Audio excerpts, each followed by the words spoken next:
Hi, my name is Mirko and I'm traveling Greece in the search of megalithic stones. And we are here in a place called the Necromanteion, which was supposed to be some temple to the dead, the doors to the Hades. And here we have a beautiful polygonal wall with quite big stones.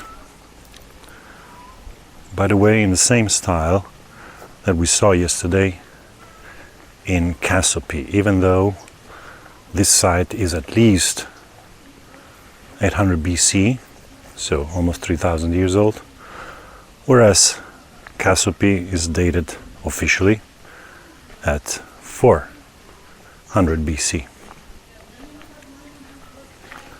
Here we turn the corner and the wall goes on. We are here also close to the source of the Acheron. I don't know if that's the way it's called in English. Anyway, the river of the dead. Some structures inside. It's obviously been reutilized in later times.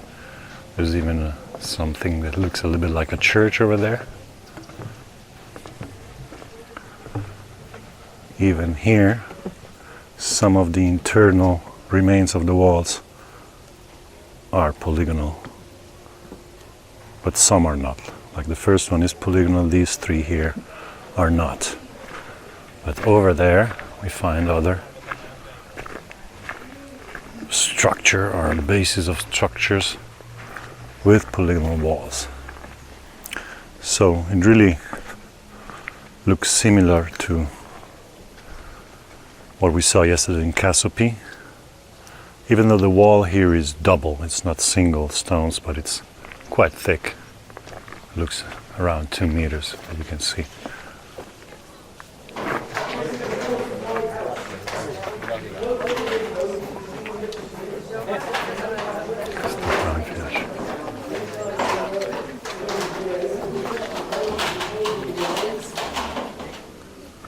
Beautiful. This one is, I'd say 3 meters high.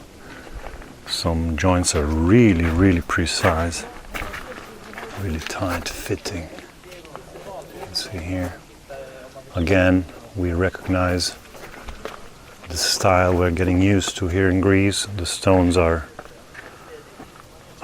convex, rounded on the outside.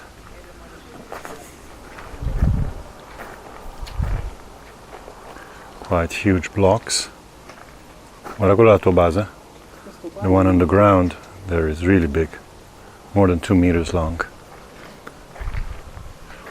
Here we have again a nice joint, little corner.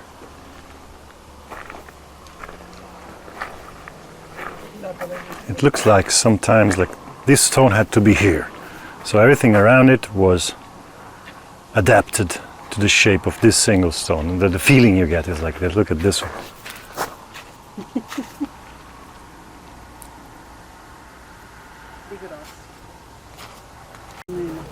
So the corner is the only thing Deborah points out that is not polygonal.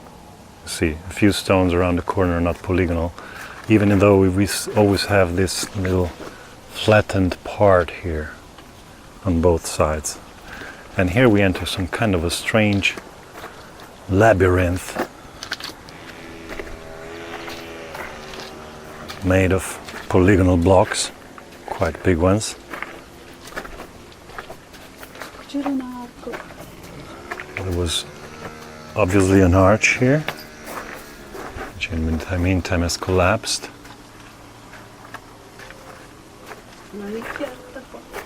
Really strange.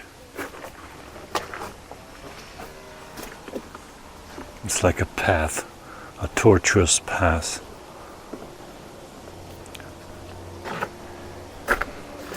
And here, well, we are at a lower level. This arch seems to be more recent. But the polygonal walls go on everywhere.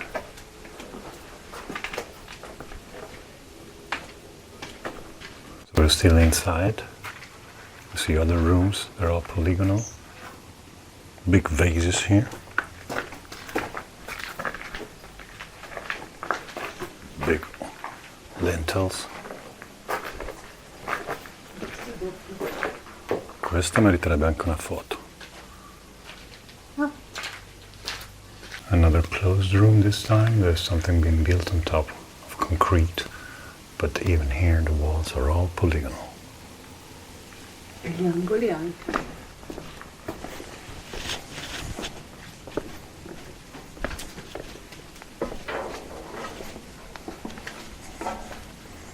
And now we descend in the underground chamber.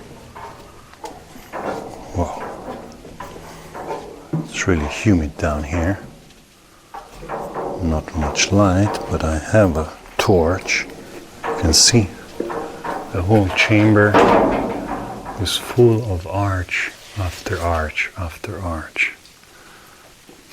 There are some strange carvings on the ground. Water is pouring down. A very strange place. But on the other hand, if this was the entrance to the Hades, then it must be underground. And the arches are holding up on individual black slabs of stone.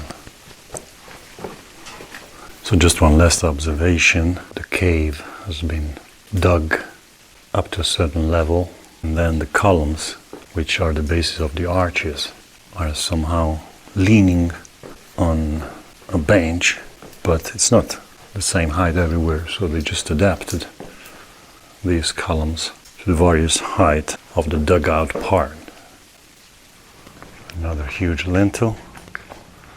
Again outside, there's another room all made in polygonal walls. Pass through here. The labyrinth kind of goes on. Other chambers here. So it's a whole structure built of polygonal walls.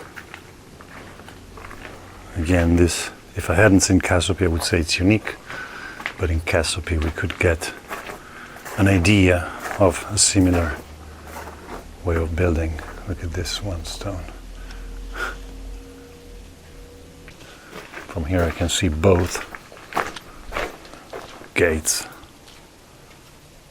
So here an overview of the whole area. There's one chamber there.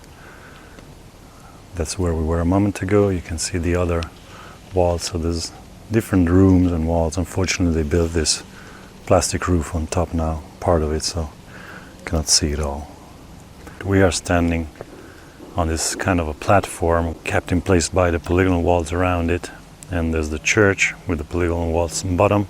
And by the way, this feature of building a holy site of a new religion on an old holy site of another religion is quite common. I've seen that many times in Italy as well, usually on the top acropolis of some cities where surrounded by polygonal walls, you always have a church on a polygonal platform on top of it. So it's just like, well, there's two possible explanations. One is just to say we want this pagan cult to end and we are bringing a new cult.